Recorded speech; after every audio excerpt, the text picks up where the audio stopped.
Welcome to Navigating the Customer Experience. Want to improve your organization's customer service? Looking for insider tips to knock your customer socks off?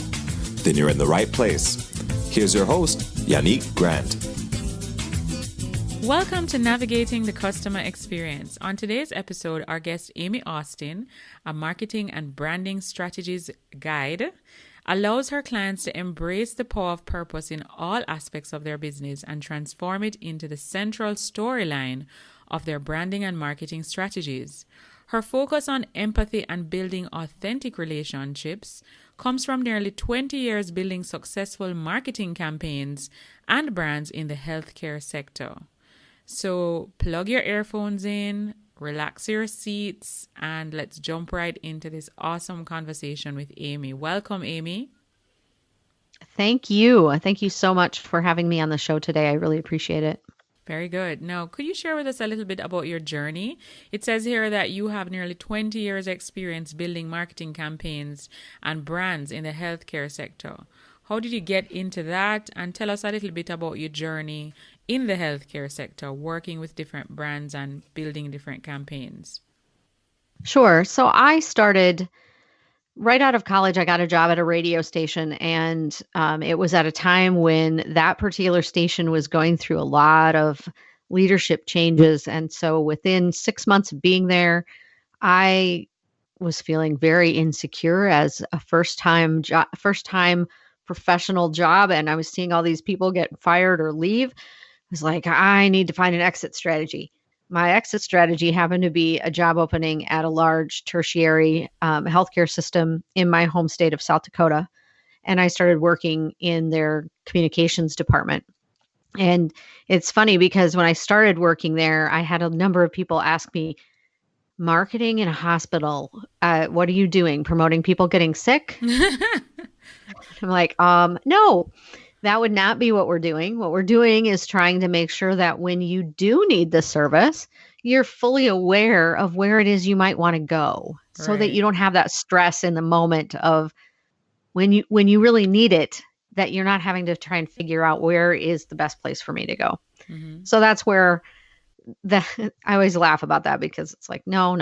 We're not, we don't want people to be sick. We really don't want them to use our services. But when they do, we want them to know we're here. Mm-hmm. So I stayed at that particular hospital for about 5 years and really enjoyed what I was doing. Got to learn a lot about pediatric healthcare, women's healthcare, and helped lead some brand development in both of those areas, as well as the affiliated wellness athletic center that was owned by the health system that I worked for. Mm-hmm. And then not long after that, I started working at the University of Iowa in Iowa City, Iowa. And at the time, and I think I'm not sure if they've ever been able to prove this point, but we always like to say that we were the largest academic medical center by square footage. And like I said, I'm not sure that we were ever able to validate that point, but we like to say it on occasion. And I worked there for 12 and a half years. And during that time, I served as the primary liaison with our advertising agency to develop out all of our image campaigns. So our television, radio, print, sometimes billboard, sometimes the online component fell into that, but that usually was more specific to actual services, as opposed to that bigger umbrella image message that we wanted to get out there. Mm-hmm. So during that time, I worked on 8 or 9 different large campaigns to help build awareness. I also led the effort to change the name of our children's hospital to be more closely aligned with the university name as opposed to what it had been. Right. And, really got to know a lot about the different aspects of healthcare, how we recruit staff into the facility, because nursing is a high demand job and there's not as many people going into nursing. And so it's typically an area that there are a lot of job openings and not enough people applying for them. And so I worked with our nursing leadership to develop a recruitment campaign at one point that helped our facility go from a 18% vacancy rate in terms of positions that needed to be filled, down to a 3% vacancy rate. Right. Prior to that, how they were filling those positions was with traveling nurses. And so they would come in and work for 6 months, and then they'd move on to a different, somewhere else. And so what we wanted as an organization at that time was really to get nurses who were fully employed and fully vested with our organization, as opposed to somebody who was just going to be here for a period of time and move on. Understood. And so we were able to do that. And that was an exciting campaign to be on, because we really were able to see the benefits quickly of, how appreciative the nursing staff was to have somebody next to them that they knew was going to be here for the long term. And there was just a difference in morale across the nursing staff as we started to fill those open positions with employed staff as opposed to traveling staff. And so that was exciting. Obviously, the rollout of the name change of the Children's Hospital was also a really exciting project to be part of. Part of that too is if you ever need to know where to find a mascot costume, I have those resources as well, because we ended up developing a mascot for the Children's Hospital, and I had to find a place to make the costume, which was, not anything I ever thought I would do in my career, but I did. Found a company in Canada. Not sure if they still exist or not, but did find them, and rolled out a new mascot for our Children's Hospital, which was a lot of fun. Okay. Now, Amy, can you share with us how it is that a company can make branding look like a real business instead of something that they're doing themselves? But more importantly, how can we make sure our values and our brand is reflected in our customer experiences? Sure. So I've worked on my own now for 8 years. And through the course of that time, what I've realized in working with a variety of different clients in different aspects of different stages of their business and in different industries, not just healthcare anymore, is that a lot of times they rush to just get marketing strategies out the door. They want to see something happening and coming back into their business, and they believe the best way to do that is to get an ad out the door or get something on Facebook or whatever that might be. And oftentimes what ends up happening is that they end up frustrated and feeling like it didn't produce the results that they wanted. Well, when you peel back that and really look at why, it's usually because they haven't done the work to truly know what their brand stands for. Why did they start their business? What do they stand for? Where's their mission and vision? Where are they hoping to go in the next 5 years? And really understood and developed out a strategy for what their brand and their marketing needs to look like. So they've gone and thrown out a message that maybe doesn't align with what they're doing, or it doesn't attract the right audience. And so then it fails. And so when you do that foundational work first and really get that clarity around who you are, what you're doing, why you do it, how you do it, and who you're doing it for, then you can understand what issues are they facing at the time that they need my service. What problems are they trying to solve that is causing them to get really frustrated and seek out someone or something to be able to help solve that problem. And that's where you come in as that brand to be able to help them. And they see themselves in that message, and they're willing then to take a chance on you, or, and they start building some trust in a relationship and work with you. Then you're going to start seeing better success in those marketing strategies that you're putting out the door, and you're going to feel good about them. And, what I like to tell my clients is that by doing this work, by understanding your brand and what elements of story are going to be really important to that target audience that you're looking for, and also what experience pillars you want to put in place. When you've done those things, the end result that you're going to have is you're going to have clarity, consistency, and confidence in your marketing. Clarity to understand what it is that you're talking about and who you're talking about, what the messages are, consistency, because you're going to say the same thing over and over, or it's going to, even if it's not exactly the same thing, your customers are going to know that it came from you because it sounds the same. Right. And confidence in that you're doing the right thing. You're going to feel better about putting those messages out and feel that calming sense of, okay, I'm doing the right thing, instead of that phonetic feeling of, I'm not sure if this is the right thing to do, but I'm going to do it because I feel like I have to. Yes, exactly. And when you have that feeling, not only does that make you nervous, it also comes off in what you put out in front of people, regardless of what avenue of or what tactical measure you're doing. If it's a video, if you are in front of a camera and you're feeling that uncertainty and anxiety, the person watching your video in the end is going to see it. True. And they're going to hear it in your voice.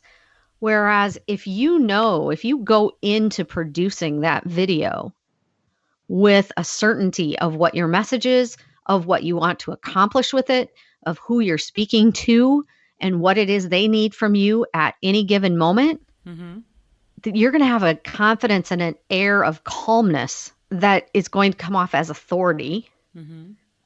And they're going to see empathy from you as well. And they're going to want to come and work with you. Right, exactly. Or buy your service, which, whatever it might be, whatever transaction that you're making with them, they're going to feel confident in doing it. So you're not only projecting yourself with confidence, but you're also instilling confidence in your target audience in that they're making the right decision. Agreed. All right. So those are some things that we can do to ensure that our brand and our values transcend into our customer experience. As it relates to customer experience in the healthcare sector, right, Amy?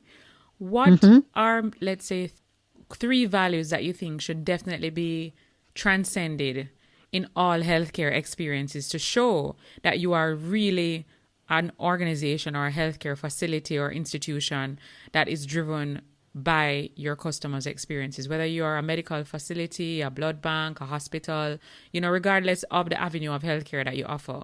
What are 3 core values that you think across the board that should be translated into the actual experience that the customer or the patient is having?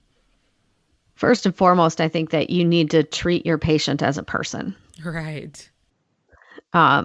If you're not doing that, if you're not thinking about this person who's sitting across the exam table from me, or in this room, or, any exchange that you're having, this person could be my mother, my brother, my sister, some family member.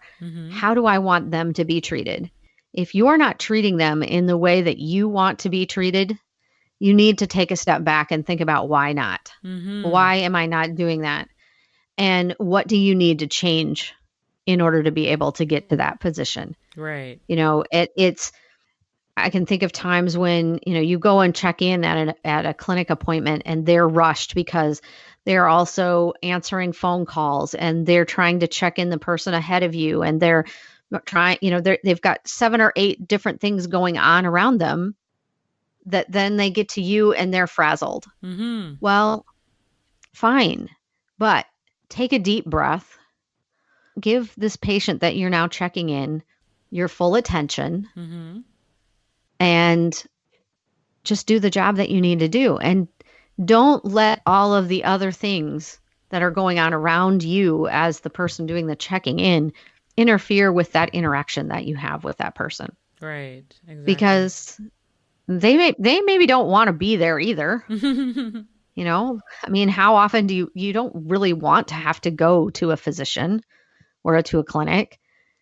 Chances are you're there because you're sick, you're not feeling well, a loved one is sick, not feeling well, and you need help. And so you're dealing with people at the most vulnerable time of their life. True. And show them some grace, and be patient, and be willing to help them understand what's going on.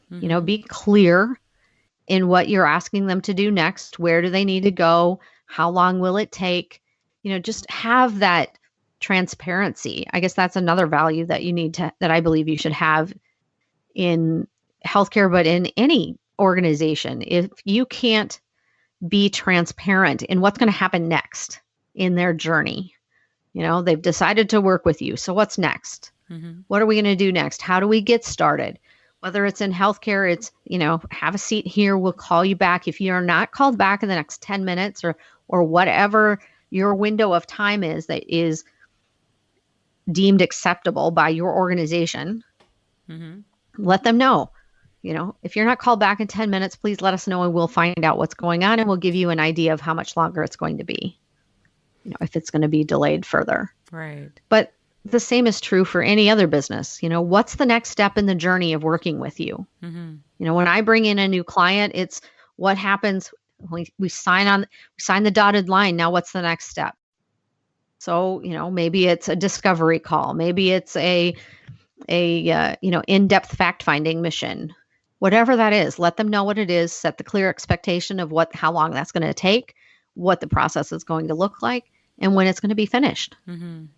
So it's almost like you're trying to get clear on what the customer journey is. Yeah. I mean, because I think when you are working, it doesn't matter what type of business you have. It's all about building a relationship. You can't have a business if you don't have somebody who's willing to use your service. I can say I have a business, but if I have no clients, do I have a business? No. Not really. No. So it is about building experiences, and because those experiences are going to help you know what works and what doesn't work. But it's also going to give that person an opportunity to say, wow, I had a great experience working with Amy recently, or I had a great experience working with, XYZ clinic recently, and I would highly recommend you go back to them.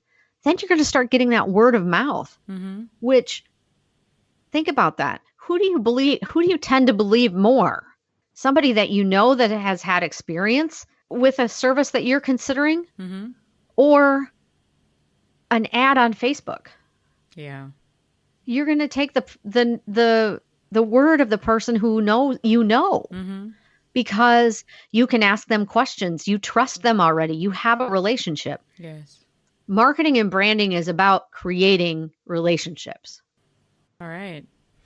Okay, so good answer. Thank you, Amy. So we heard that you need to have empathy, you need to be transparent, and you need to work on building relationships that there's a lot of trust equity involved in it, so that people can trust you. They know what to expect.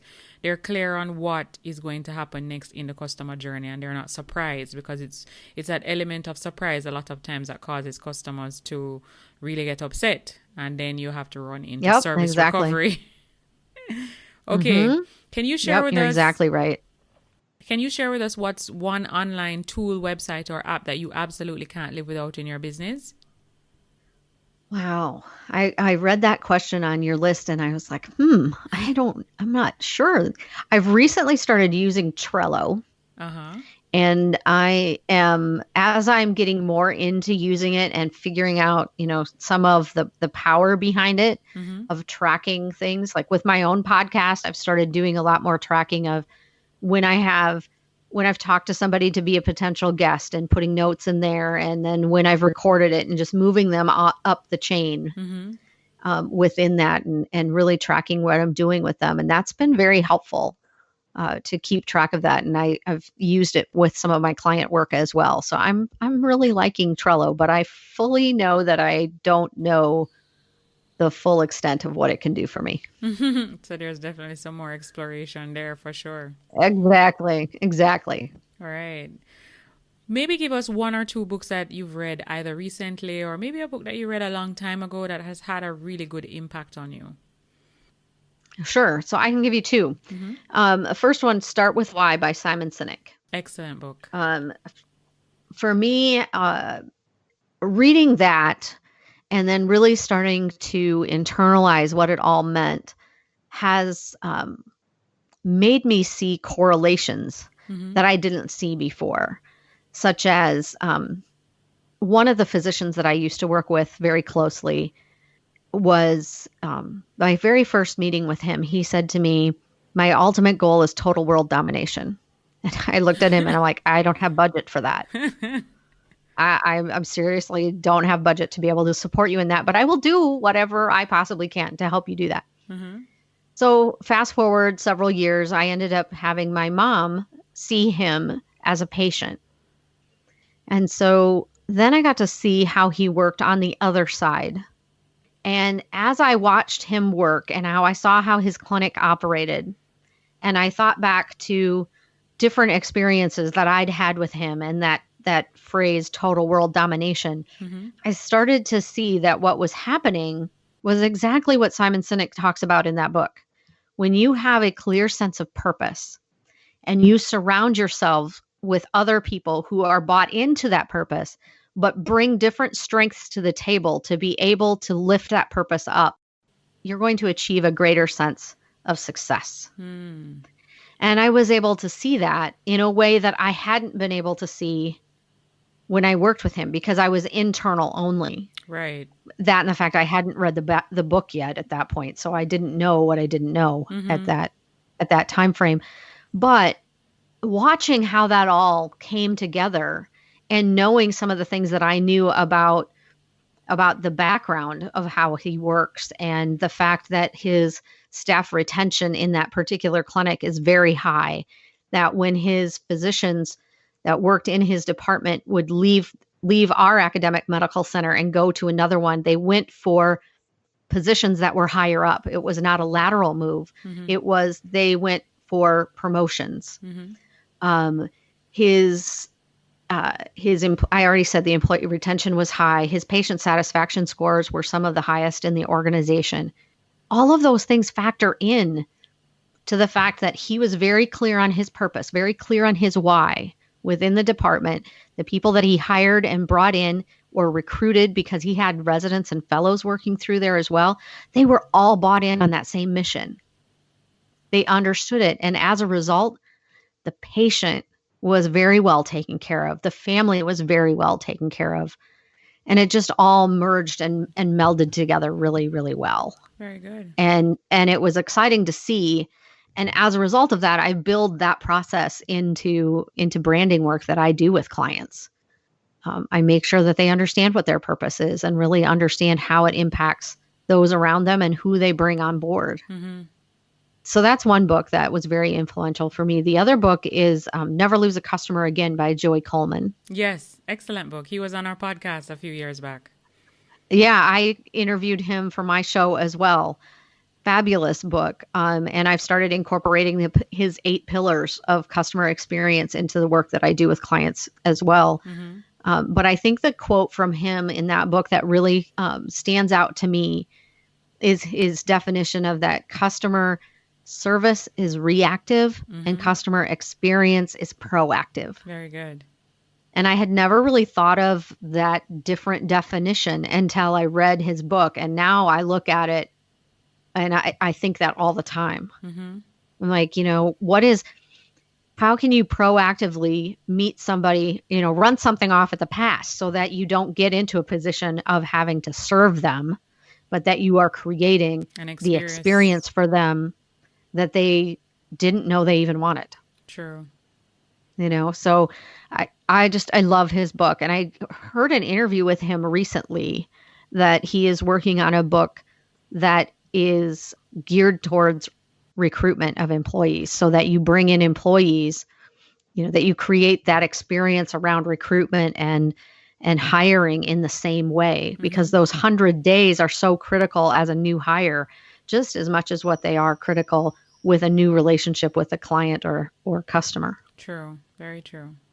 And I mean, I think recruitment is very important to business as well. It's just as important as the customers or clients that you're serving, because the people who are serving your customers have to be fully, they have to have the right attitude. They have to be aligned with, as you said, the vision and the core values and the cultural beliefs. And it's not just about what you have on paper or what you have on your website in terms of what you believe or what you think you should be doing, but it also is in the behaviors, the actions that come out. What are they doing? Their response time.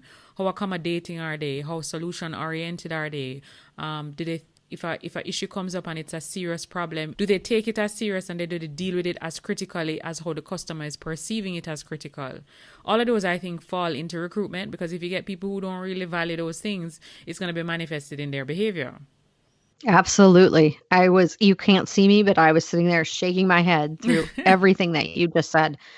And the way that you get that is by understanding what as a brand do you stand for? What will you accept? What do you want people to think of you? Mm-hmm. And the only way that you can create that idea in their mind is to live it as your brand, prescribe it. Mm-hmm. I think one of the things that businesses tend to fall down on when they hire people is they don't train for their brand. Yeah.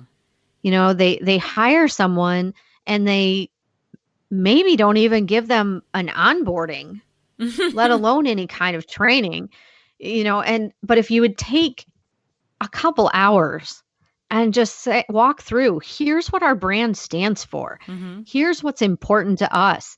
Here are our expectations as it relates to experience. I expect you to answer the phone this way. I expect these things.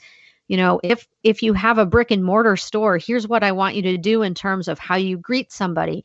Give them the autonomy, but in order to give them autonomy, they have to know what the boundaries of that autonomy is. Right. If it's, we went out for supper last Saturday night and went to a place that we go to frequently. First time that we'd been at their restaurant since all of the pandemic and the reopening, and we sat on their patio.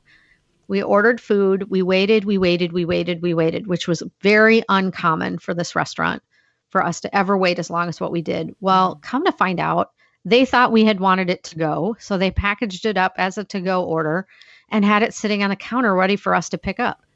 We were eating on their patio. Mm-hmm. So when they finally realized this, they got us our food right away. They were very apologetic. And the on-site manager that came out and talked to us, he said, "We're really sorry. Can we give you a gift card to make this up to you?" Mm-hmm. Mm-hmm. Now, somebody had to train him to know that it was okay for him to offer that to us. Mm-hmm. That's part of their brand expectations. It's part of the experience that they want. The ideal experience that they want their customers to have did not go as it was supposed to. So now, how do we go into that service recovery mode? What can we give them? How can we make this right so that they will come back to us? Right. And he did that. But you have to train that, and you can't just expect somebody to know that on day one, Mm-hmm. that they have the ability to be able to do that. Or maybe it's certain people have the ability to do that, and so they need to escalate it. Maybe the person who took our order didn't have the authority to be able to give us the gift card, but the manager who was working that night did. Fine, escalate it up, make sure that it gets to the manager. He comes and talks to us, but it brought the whole experience full circle. Mm-hmm. It did start off as an experience. It ended up having to go into that service recovery mode. And we walked out feeling better about what happened. We understood. We're like, it's okay. The food is still good. We're not going to hold it against you. We'll still be back. Mm-hmm. Very good. Okay, Amy, share with us what's one thing that's going on in your life right now that you're really excited about, either something you're working on to develop yourself or your people. One thing that I am working on that I am getting more excited about as I'm doing a little bit more, I'm kind of in the mode of doing some customer discovery, of creating a marketing mastermind that I will start offering. And so I've been reaching out to different people who I think would be kind of within the ideal target audience of what I'm looking for, and asking them some questions and seeing, is this a service that you need? What would it look like for you? What would need to be part of it in order for it to be valuable? So I'm doing my own due diligence and doing what I tell my clients to do when they're looking at creating a new service.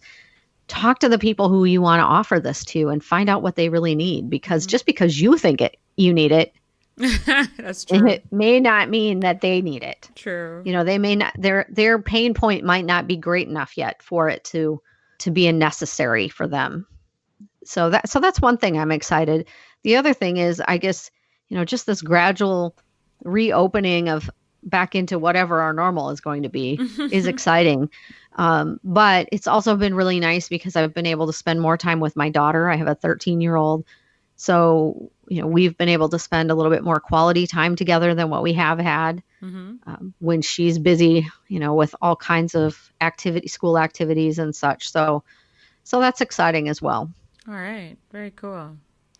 Okay, Amy, so we are kind of at the end of our interview now. Before we wrap up, we'd like for you to share with our listeners where they can find you online. So if they wanted to connect with you more, see what you're up to, pretty much be a part of your community and your journey, where can they find you online? Or your website, Twitter, Facebook, LinkedIn? Sure. So my website is amyaustinmarketing.com. And there's links to my podcast on there as well, which is The Pursuit of Purpose with Amy Austin. On most of my platforms, social platforms, it's Amy M. Austin Marketing MKTG as my handle. So Twitter and Facebook is that way. Okay. All right. So we'll have the link to those resources that you've indicated, as well as the handles for the different platforms that you are on, in the show notes of this episode. All right. So before we wrap up today, Amy, we always like to ask our guests, what is one quote or saying that during times of adversity or challenge, if you need to remind yourself of this quote to kind of help you to refocus or just to get back on that path to achieve what you're trying to achieve? Do you have one of those? I think probably the one that I come back to the most is Simon Sinek, is that people don't buy what you do, they buy why you do it. Yeah. Brilliant. So people don't buy what you do, but they buy why you do it. And it really goes back to what you were stating earlier about understanding your purpose, understanding your why, what problem are you actually solving. If you can get clear on all of that and then train your staff on that and recruit according to that, then you would definitely have a business that's geared towards success. Right. Exactly. All right. Thank you, Amy, for taking time out of your busy schedule today for sharing with us. Well, and thank you so much for having me on your show. It's been a lot of fun. I really appreciate it. Excellent. So just letting you know, if you'd like to join our private Facebook group, it's Navigating the Customer Experience Community. And feel free to hop on to Twitter and follow us at Navigating CX. Until next time, I'm your host, Yannick Grant. Thank you for listening to Navigating the Customer Experience. If you'd like to connect with us even more, please feel free to hop onto Facebook and join our private Facebook group, Navigating the Customer Experience Community. And of course, feel free to follow us on Twitter at Navigating CX. We also have a new book available on Amazon, The ABCs of a Fantastic Customer Experience. It's available in ebook and paperback. So if you want to increase revenue in your organization, build a stronger service culture, and create employees or develop employees who are really mastering service delivery in your business, you need to grab a copy of this book. Until next time, I'm your host, Yannick Grant. Thanks for listening. For more awesome resources to take your customer service game to another level, head over to navigatingthecustomerexperience.com. See you next time.